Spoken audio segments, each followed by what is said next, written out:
Assalamualaikum teman-teman. Perkenalkan, nama saya Amelia Putri. Saya dari UT Malang, Prodi Administrasi Bisnis. Di sini saya akan melakukan pengambilan video untuk tugas 1 mata kuliah logika.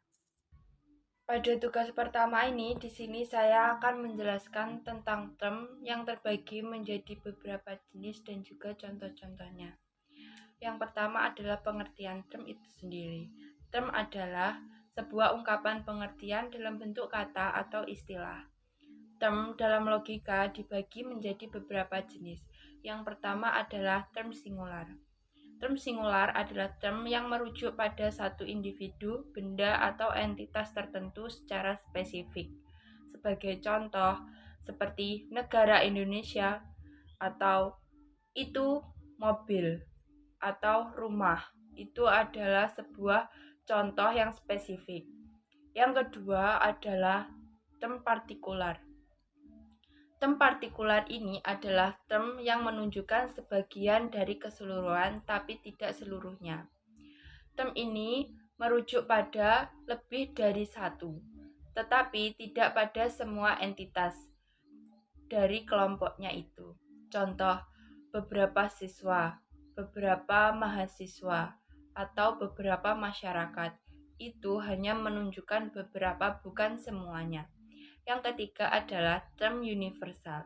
Term universal adalah term yang merujuk pada seluruh lingkup atau kategori yang ditunjuk. Tidak ada pengecualian dalam lingkupnya. Sebagai contoh, semua masyarakat, semua mahasiswa, semua siswa.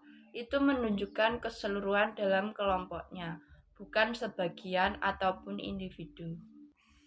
Yang kedua, di sini saya akan menjelaskan dan memberikan contoh bentuk sesat pikir atau logical fallacy dan bagaimana agar terhindar dari logical fallacy. Yang pertama adalah pengertian logical fallacy itu sendiri. Logical fallacy atau sesat pikir adalah kekeliruan dalam penalaran berupa pembuatan kesimpulan dengan langkah-langkah yang tidak sah.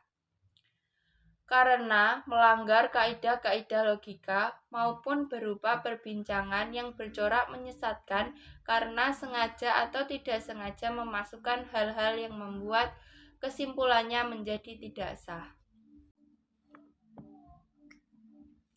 Berikut adalah contoh-contoh logical fallacy atau kalimat yang menyebabkan sesat pikir. Yang pertama adalah karena tidak ada bukti alien itu tidak ada, berarti alien itu ada. Argumen ini mengeklaim bahwa suatu pernyataan benar hanya karena tidak ada bukti yang menyangkalnya. Padahal kurangnya bukti bukan berarti suatu pernyataan itu benar. Yang kedua adalah karena teman saya yang dari desa itu pemalas, berarti orang di desa adalah orang-orang yang pemalas. Argumen ini membuat kesimpulan umum berdasarkan sampel yang kecil dan tidak representatif. Yang ketiga adalah karena saya minum obat ini dan besoknya saya sembuh, berarti obat ini menyembuhkan saya. Argumen ini berarti mengeklaim bahwa suatu peristiwa menyebabkan peristiwa lain hanya karena peristiwa pertama terjadi sebelum peristiwa kedua. Padahal bisa jadi itu semua hanyalah kebetulan. Kalimat keempat, kamu tidak akan bahagia kalau tidak mendukung kami.